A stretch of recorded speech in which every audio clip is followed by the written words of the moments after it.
Welcome to Elemental Fun, a historical and cultural look of the elements of the periodic table.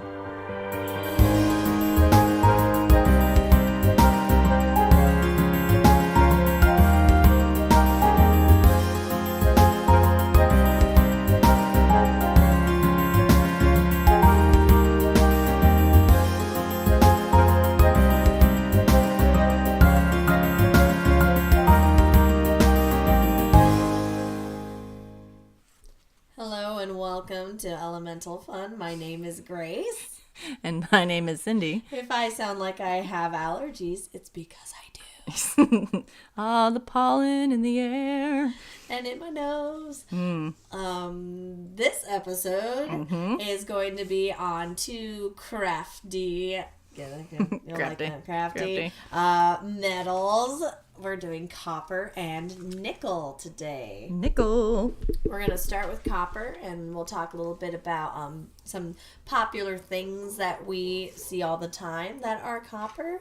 And then we will also go into a little bit about nickel, although they kind of overlap a lot. Mm-hmm. A lot. Not just a little. Like most of the time. A lot. So,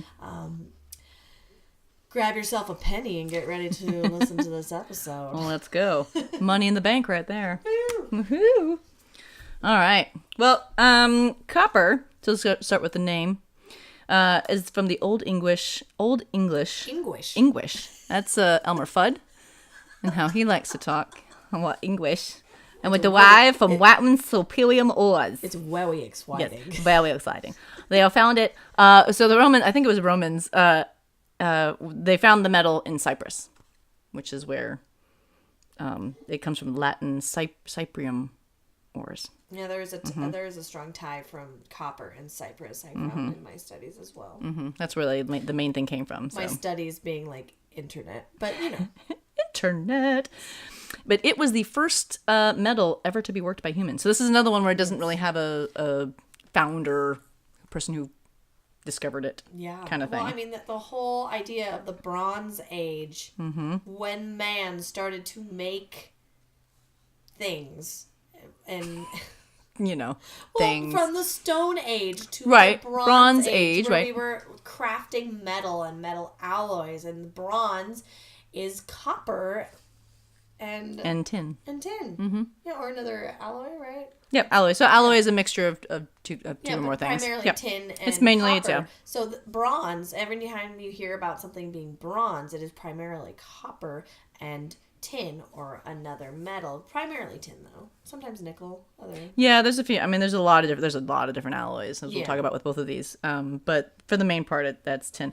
And side note, if you haven't seen the Wallace and Gromit the caveman movie, it's about and welcome to the Bronze Age, and he takes the caveman out, but it's actually all about soccer. It's actually pretty fun. I was very confused at seeing those. It's all about soccer because I was like, wait, there's soccer and there's cavemen, and I don't understand. Yeah, it's pretty funny though. Well, you gotta it's Wallace and Gromit. Anything by the creators of Wallace and Gromit is amazing. It's true, and it's all stop action with the clay. It's crazy. It's crazy. It's crazy. I can't imagine how long it would take. I don't have patience. No, it's years. I made a Lego stop-go thing one time for extra credit. I think it was the Battle of Wounded Knee. I don't know. That's a long time. Yeah, but it was very choppy. They'd be like people, and then they'd be like 12 feet away on the next clip. It was not very... It was not very well continuity problems. But, it was pretty funny. It's good. And it was for extra credit, and I was 15, and I'm pretty sure I offended everyone, but, I digress. Yeah. So, I mean, everybody probably knows copper because of pennies. Yes. Right. It was the most common of silver, gold, and copper, so therefore the least valued. Because they're like, whatever. Yes, they spent a lot of they used copper for a lot of money. I know we've talked about in our other episodes that gold was used as a coinage and silver was used as coinage and even salt was used as coinage. But copper was the big one. In fact, they used it so much it actually lost its value, and it was Henry VIII. He came to be known as Old Copper Nose. Oh, really? Yeah, because he introduced so much copper into their money system. And he's the one with the Henry VIII I am. Henry VIII I am. Sorry. Yes. Interesting. Well, good job, Henry. Yeah, well, he's known for a lot of things, but does have a song after him. He's got 2 Shakespeare plays after him, and a whole lot of other things. I'm pretty sure the whole Tudors show is after that. I don't know. Henry VIII. Probably. Yeah. We're not historians. No, obviously. Not at all. That was my least favorite subject. But it's really fun to go back and look at things now. It's interesting. Yeah. I enjoy more now. Enjoyed it. All U.S. coins are now some kind of copper alloy, including gunmetal. Gunmetal all was copper in it. Not surprising. Yeah. Copper's used in a lot of stuff. It is the only red metal, though. And it's also been used a lot in coinage because of how malleable it is. It is true. They if you've ever demolished a house, Just all right.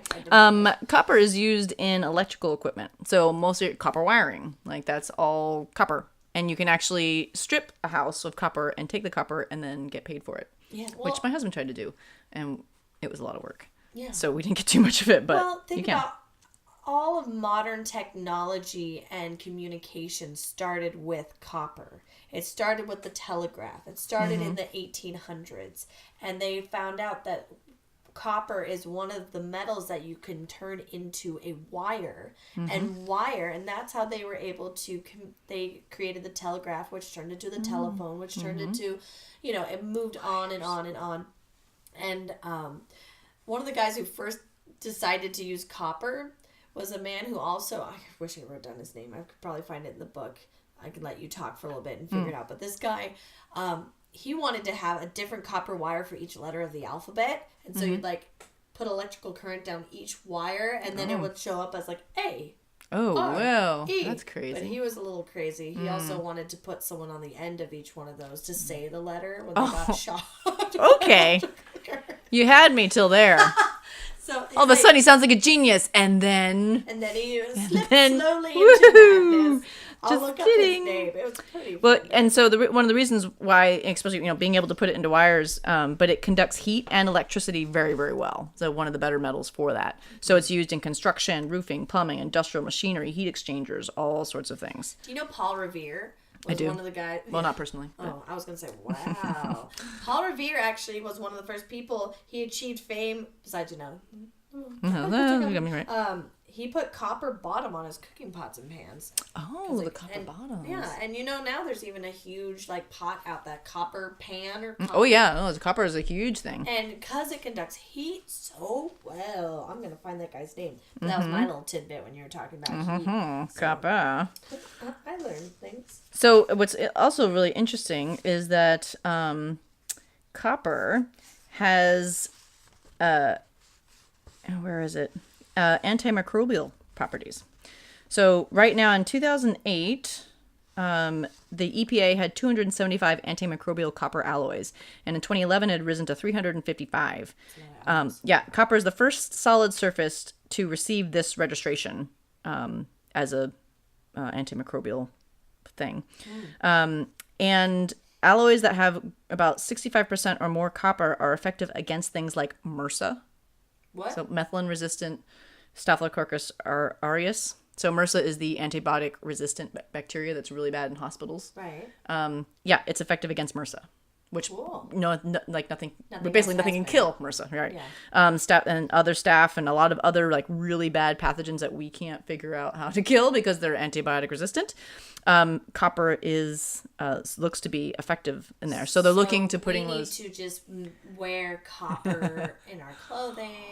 Well, make our buildings out of copper alloys. So they're talking about in hospitals making doorknobs, a lot of the surfaces because that are commonly touched by right, hands. and it doesn't wear away. It's not like a coating that wears away eventually. Yeah. It's just in the metal, so it's just constantly there. So could be huge. It also they use it as fungicides in 19th century France. This guy Milleret used it as a fungicide because and I'm not French. He found that there's mildew on grapes. Always apologize because I am terrible with French. We apologize for any offensive things. But it was funny. He had like grapes and they got some mold on it, but the ones that were like next to had some copper shavings or something on it didn't get it. And so he was like, ooh, interesting. Whoa. And so he used it as a fungicide, which is are still used today as copper fungicides. Copper sulfate is used as an agricultural poison and algicide. So it's got a lot of good microbial killing things, which is good. Here's I found it. The first primitive, and this is from Periodic Tales. Mm-hmm. The first primitive electric telegraph line was built in the 1790s by Francisco Salva and was capable of transmitting sparks from Madrid to Aranjuez, 50 kilometers away. Salva proposed a separate wire for each letter of the alphabet, with the arriving sparks briefly illuminating letters in order to spell out messages, but he apparently also considered connecting a person to each wire and having them shout out the letter when they were achieving the electric shock. Hey! B! Hey! C! Oh, that would be terrible. And they're like, oh God, that's not your letter. A little bit. He was a bright man, maybe sociopathic. We're not sure. I did want to say, though, that copper symbolically is associated a lot with Aphrodite and Venus. I just said Venus. I know. And you meant Venus? I was about to ask. It's my cold. Venus. In mythology and in alchemy, it's mostly due to its lustrous beauty. It is beautiful. Well, that's the one thing they used in, was it? I thought I had here. But they used it, in ancient Egypt, because it's harder than iron. Bronze is harder than iron and copper, but it's because it's beautiful. They use it like brass and bronze. They'll use sculptures and things like that. Bells. Bells. Yeah, bells. The bronze have 20. It's bronze, if it with 20 to 25% tin. That's what the ringing of the bells, that's what it's made out of. Oh. And statues is bronze with less than 10% tin, and sometimes zinc and lead. So when you see bronze statues, that's what it's made out of. There are a lot of copper. Quite a bit of copper. And copper-nickel alloys, going back to the antimicrobial and things like that, copper-nickel alloys are used as anti-fouling. Like, so we talk about on the bottom of pans, right? You can put it on the bottom of boats. Oh. And because anti-foul, right? So there's always, those mussels and noise and things and barnacles that like to grab onto your boat, which isn't good for it. Well, and so my husband used to work in a boatyard, and he would have to put bottom paint on boats. Right, so it's copper-based paint. Yeah, but that stuff is like terrible, ridiculously toxic. Right. But if you want your boat to not disintegrate in salt water, you have to have that. Yep. But we'll do you have some other things? Because I wanted to talk a little bit about the Statue of Liberty. Okay. Well, I have some biology stuff. I don't know which one we want to do first. Wow. Let's do some biology. Okay, some biology. So the biology. So copper is an essential element that we need in our bodies. Yes. In our diet, we need about 1.2 milligrams a day, and there's a lot of different reasons for that, but a lot of it is to help enzymes transfer energy to cells. So going in basic biology here, you have enzymes, which are basically biological catalysts, so they make reactions happen faster. Right. Otherwise, we wouldn't do anything. It would take too long of all the millions of reactions that have to happen. So sometimes enzymes need help, so they need cofactors or coenzymes. And there are things like these, like vitamins and minerals and like copper. So maybe there's a little copper atom has to go in and basically be like, okay, here we go.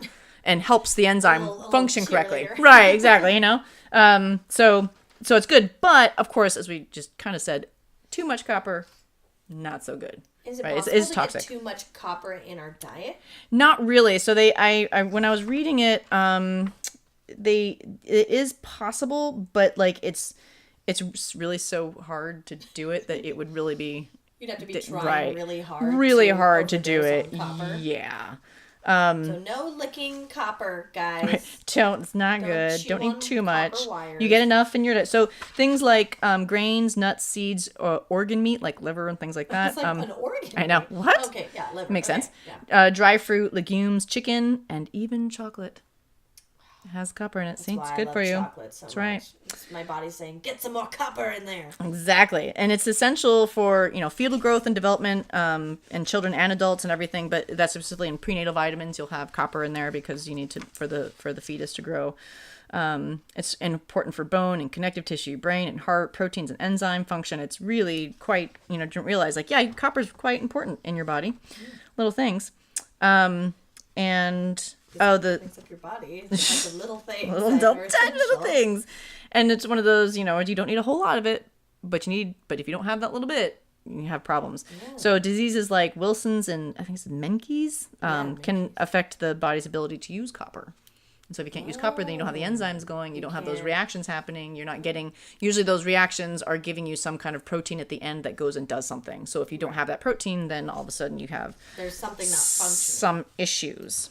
And let's see, it says the USGS says that everyone born in 2008 will use 1,309 pounds of copper during their lifetime for necessities like lifestyle, health, and other things. That was kind of cool. And my last thing is about blood. Oh, I'm so excited this about one. this. Yeah. I love this. So, contrary to many popular belief, we do not have blue blood. So when it looks like blue in your veins, so when you have a lot of oxygen in your blood on your hemoglobin, which has iron, which is what is grabbing onto the oxygen, it's bright red. And when it comes back through your veins, it's depleted of oxygen, and so it looks much duller. And then through your translucency of your skin, it makes it look like it has a blue tinge to it, but it's not blue. Yeah. However, there are things that have blue blood. I know! And those are crustaceans, like horseshoe crabs. And they have blue blood because instead of iron, they have copper on their hemoglobin to grab onto the oxygen. So cool. Mm-hmm. Actually, it's not just crustaceans. There's also spiders and snails. Mm-hmm. The burgundy snail, a golden orb weaver spider, and some cuttlefish. What is the cuttlefish? Cuttlefish. He's the cuttlefish. Just blue all over. He's like, what am I going to do? Have red blood? No, I'm going to be blue and awesome. Oh, blue. Blue. Yep. So that's my favorite, one of my favorite things. I love it. It's so cool. Although I would be terrified and forget that I learned this if I ever stabbed a horseshoe crab and all of a sudden it blue blood was squirting out of it. Not that I'd stab. Okay, let me back up. Wait. Don't stab. Don't horseshoe send me angry letters. If I saw a horseshoe crab that was bleeding and blue blood was coming out of it, I'd probably be like, oh my god, it's been attacked by it. No. What happened? It's an alien. He just came and stabbed me. I'd be like, okay, wait, no, it's copper. Just kidding. Copper in the blood. Yeah. Okay. So you're going to talk about statues and things. Statue of Liberty. Statue of Liberty was a quote gift end quote from France. She did air quotes, just by the way, because you can't see her. I said quote. I know, but I wanted them to also know that you did the air quotes. I did do air quotes. Good. It was completed in 1886. I put air quotes around gift because France was like, we want to give you this statue. And America's like, great. And they're like, you make the base of it. And America's like, oh, okay. And then France is like, we don't have any money. And then America's like, we don't have any money. And so they had to do lotteries and fundraisers to raise the ship money. It over? No, to just even build it and then ship it over. So wow. We both really struggled with having the money to build it. Now, the outside of the Statue of Liberty is of copper. It has 179,000 pounds of copper. Woo. But the inside is not made of copper. The internal skeletal structure is iron. So, why copper? Why copper? It's cheap. And they couldn't afford to do anything else. And why is it green? Do we want to talk about why copper turns green? Sure. It's oxidation. Oxidation. Well, so once copper has developed its green color, it can't really oxidize as well. It holds out pretty well against elements. It gives itself a nice coating. It does, but and actually I gotta make sure if it's oxidized or if it's just the sulfite reaction to it, like silver. Silver doesn't oxidize, but when it's touched with sulfur, right, sulfur in the air, then all of a sudden you're looking at black silver. And I'm pretty sure. I'm not sure. While she's looking at that, I'll tell you about some other Please the do. alloys. Because we're talking about statues, right? So the bronze, because it's harder than iron and copper, Egyptian used in weapons and sculptures, and so you're talking about the Statue of Liberty having copper and iron in it.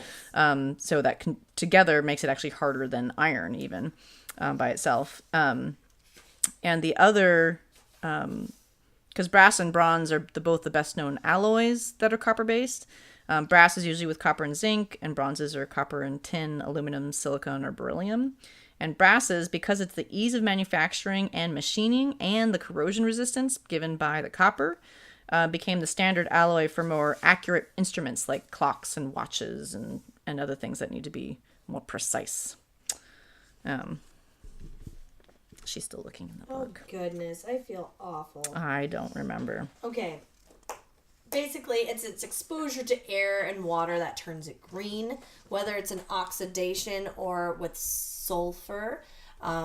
Cindy's going to do some little special Googling. And while she's doing that, I'll tell you a little bit more.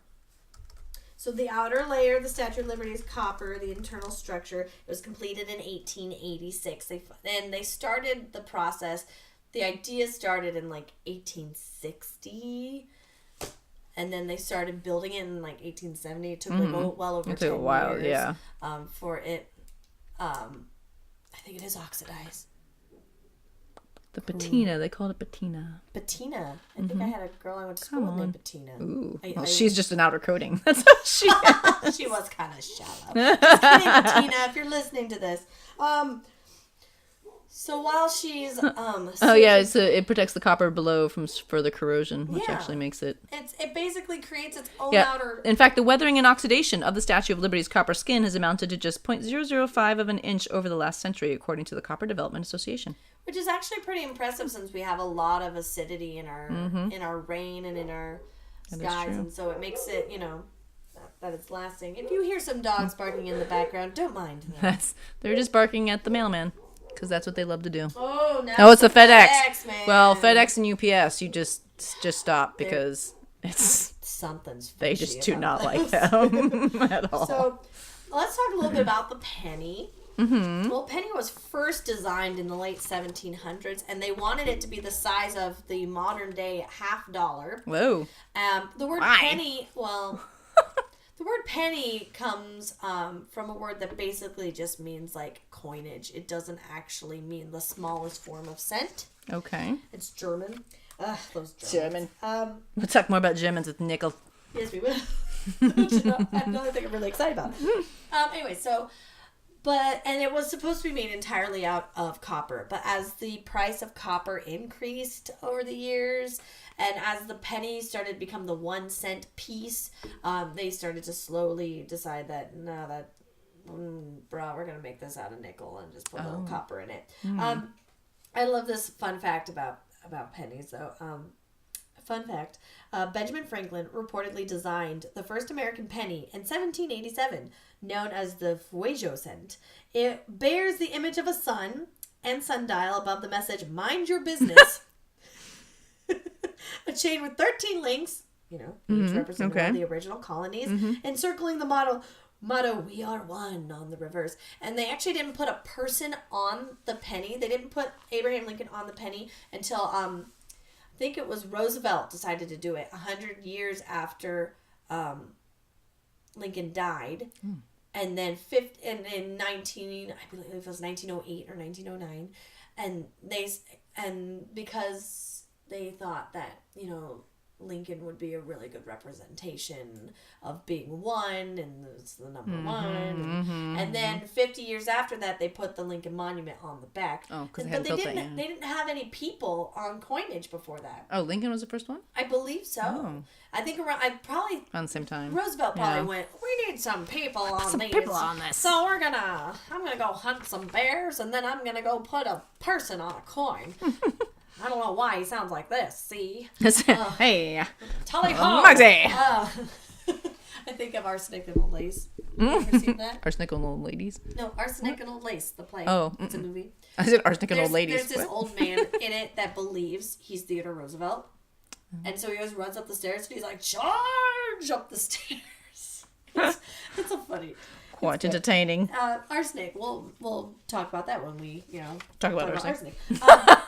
But anyways, so they only had images of like what liberty represented on the coins before that. They didn't have just people. Right. The guy who designed the portfolio for Lincoln was actually You mean the profile or the portfolio? Yeah, portfolio. The allergies are really getting to her. Oh boy, I need some medication. Woo. The profile of Lincoln was actually someone who worked with metal commonly, so it wasn't like a painting that they tried to. Oh, okay, so they actually did a metal worker, basically. But now pennies only make up copper only makes up about 2.5% of pennies since 1982. Yeah, they took that a lot. Yeah, and nickels, dimes, and quarters are actually more so made of copper than the penny. That's kind of funny. Is ironic. Because it's supposed to be all copper. Isn't it ironic? Yeah. I do love when you see pennies, though, that are green. Because you're like, oh, you are made of copper. And real quick, Bronze Age. We'll talk real quick. Well, we did a little bit about the Bronze Age and how it was kind of the next step in man's evolution to civilization. Civilization.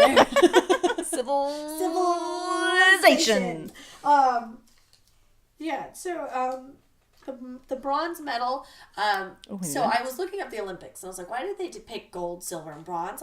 That's an interesting choice. The first Olympics in 1886, I believe it was, didn't have a gold medal for first place. It actually was a silver medal for first place and an olive branch.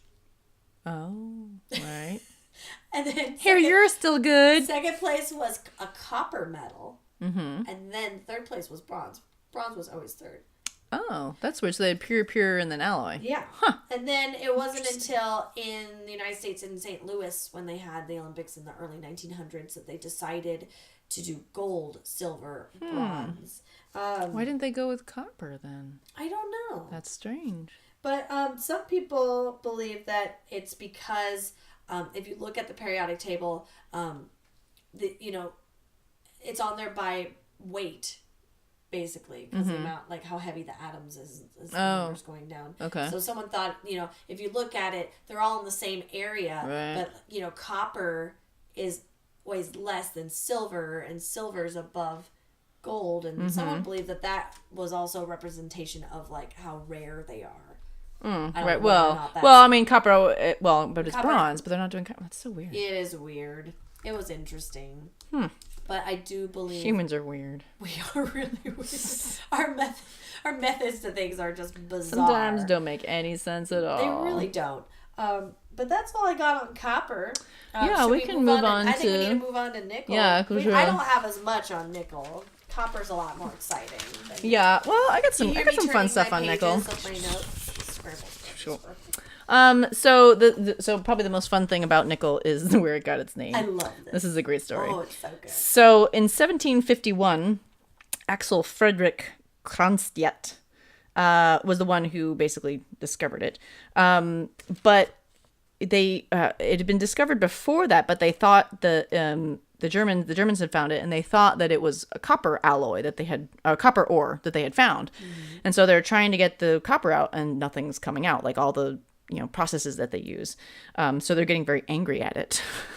And so they blamed it on nickel, which is basically the devil. That's what they used to call them. Yeah. So it was Kupfernickel was the devil's copper, or nickel, or Nick's copper. So it's just terrible. Like, this is terrible copper because it's not even copper and it's his fault.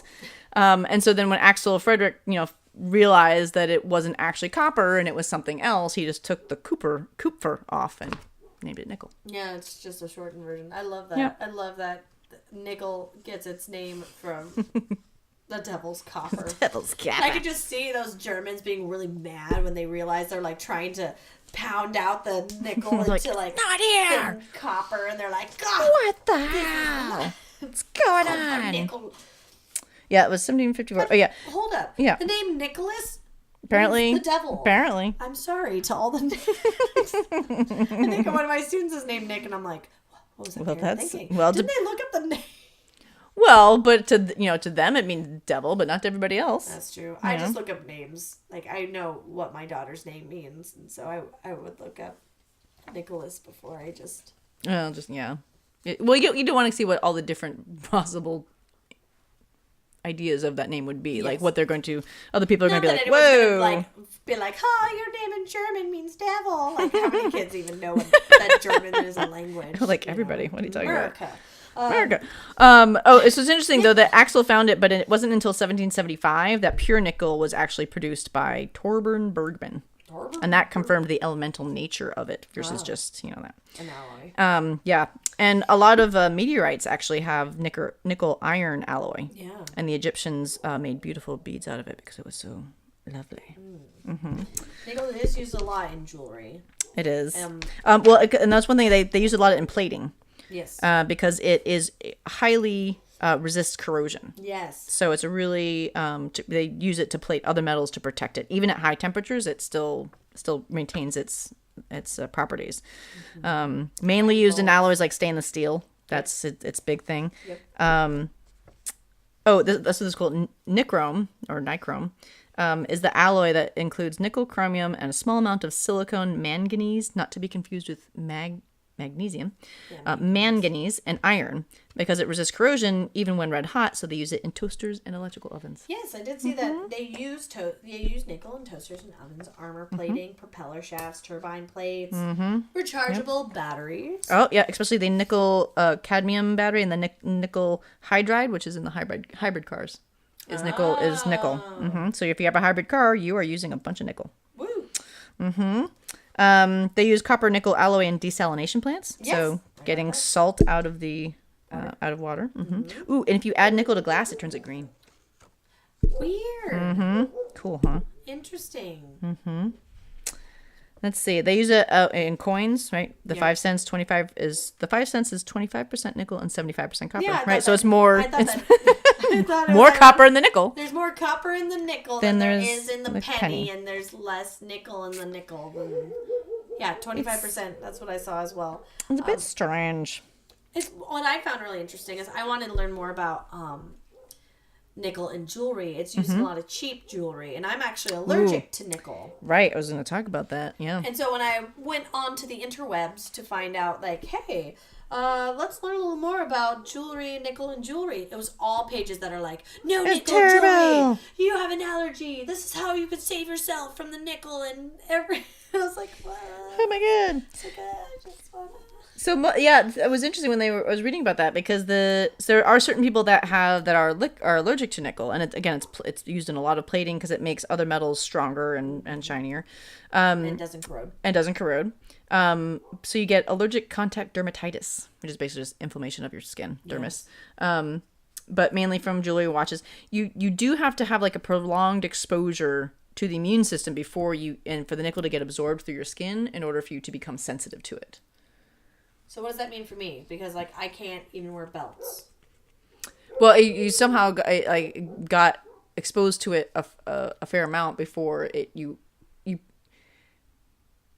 were probably not, as a baby or a young kid, allergic to it right away. Okay. You probably wore these things for a while because we all have jewelry that has nickel in it, and then all of a sudden, then as you got older, maybe you started wearing it more. All of a sudden, you realize, oh, wait a minute. That makes sense because I didn't have a lot of I didn't wear a lot of jewelry, but when I did, it was pretty cheap jewelry. Yeah.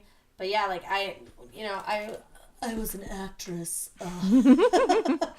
and costumers would want to put earrings on me, and I don't have my ears pierced, and part of that is just a choice. But so they'd give me these clip-on earrings, and I would have to take them off every time I ran off stage because my ears started to swell. And I told them, I'm like, I'm allergic to these. And they're like, oh, you're fine. I'm like, oh, okay.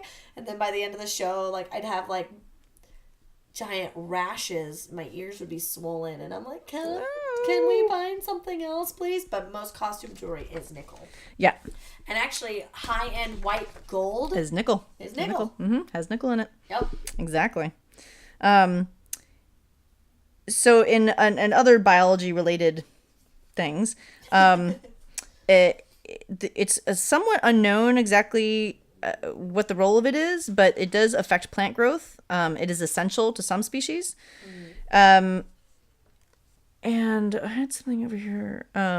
Yeah, essential healthy to plant life found naturally in most vegetables, fruits, nuts, and food derived from them, such as chocolate and wine. So again, just eat chocolate, you got your copper and nickel covered. You're good. And your magnesium. All right. That's another day. Yes. And so they do find that, okay, so it's not too bad. Some people do have are allergic to it. Some nickel compounds can cause cancer if inhaled. So there's some carcinogenic materials. People on the internet were really like, you can get cancer from nickel.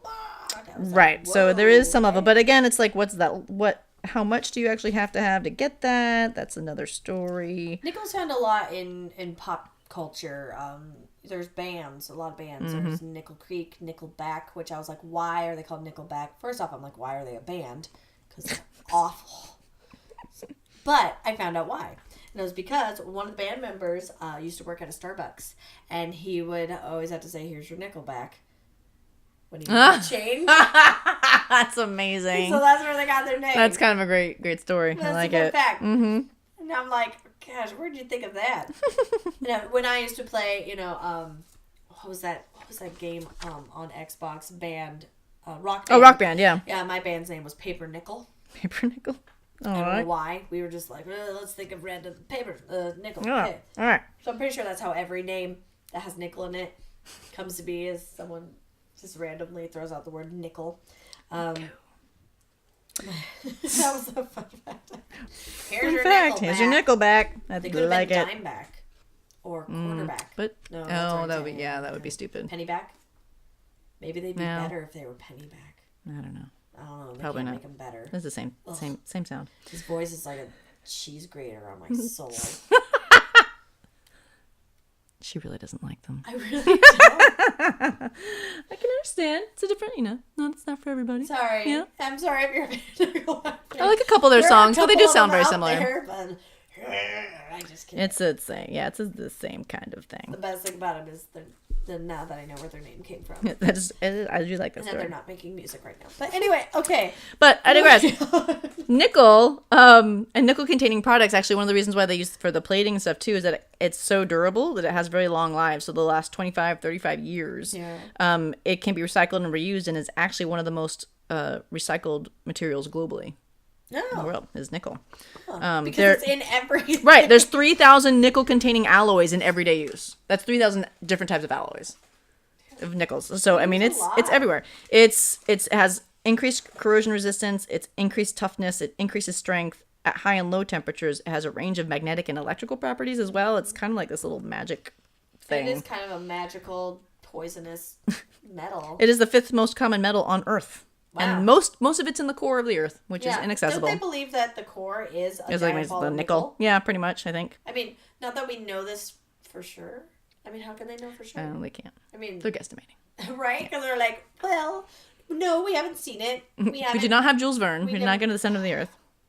That book was weird. Well, you think. But it's used in over 300,000 products in the world today. 65% in stainless steels, 20% in non-steel and non-ferrous, which means non-iron alloys, 9% in plating, 6% in others like coins, electricals, batteries. And in many applications, there's no substitute for nickel without decreasing performance and increasing cost. So it is the go-to for that kind of stuff. It really is an excellent metal. I mean, it has great attributes. Do you want to know where to get your nickel? What to eat?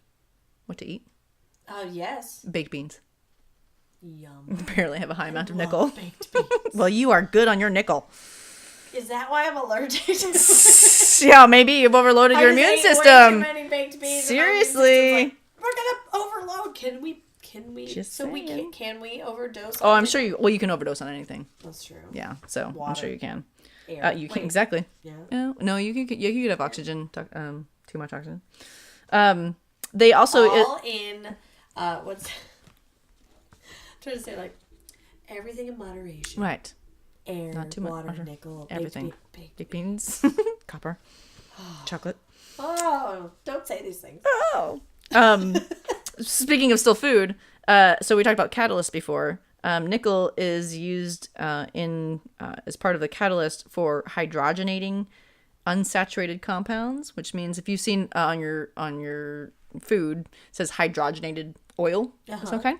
What they're doing is basically unsaturated means that it's these are carbon and hydrogen chains, hydrocarbons. Right. So there's a whole bunch of carbons and hydrogens. If it's saturated, it means it has all the hydrogens it could possibly have. Oh. If it's unsaturated, it means it has a couple double bonds between the carbons, and there's a space that a hydrogen could go. Okay. So they're unsaturated or liquid. So your plant oils, corn, vegetable oil, right? Okay. Your saturated fats are solid. So animal fats, butter, things like that.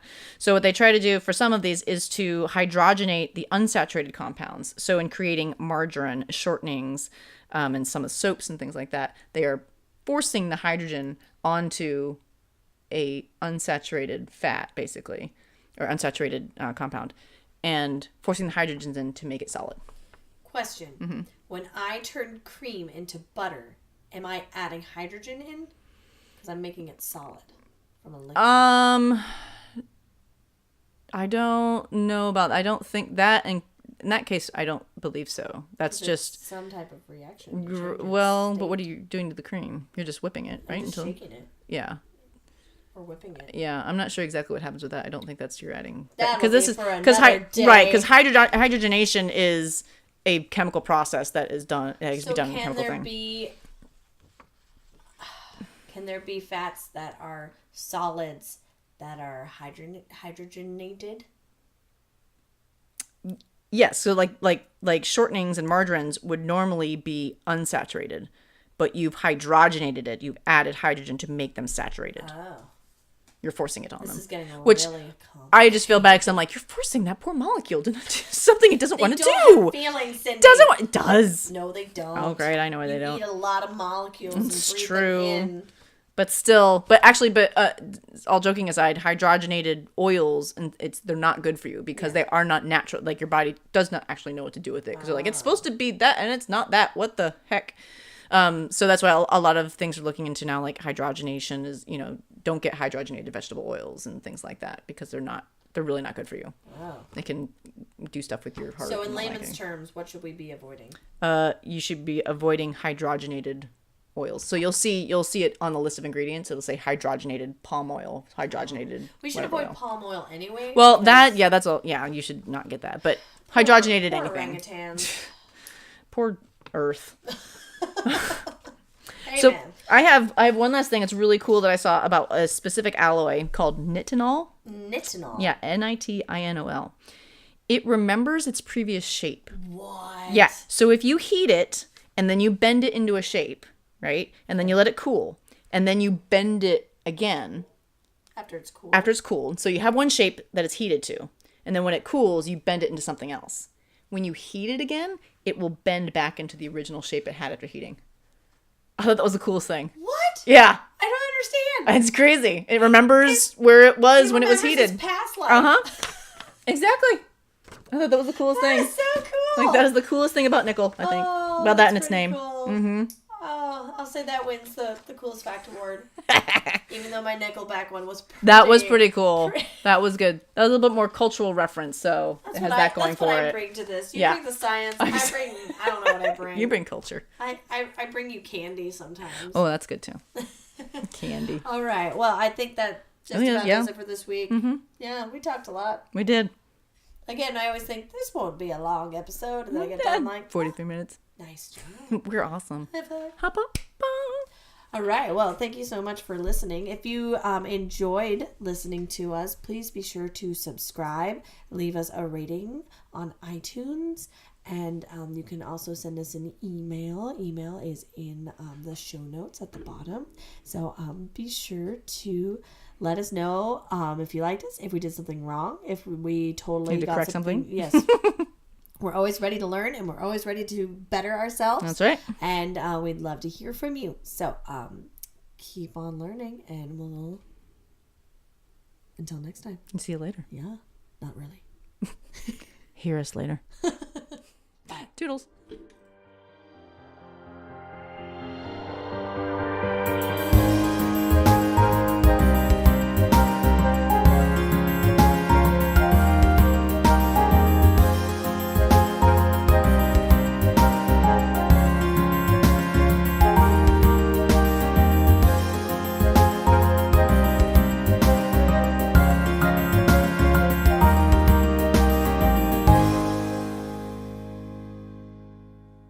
Testing again. Testing. This is a test of the allergy committee to see if I sound like this. You do. Okay.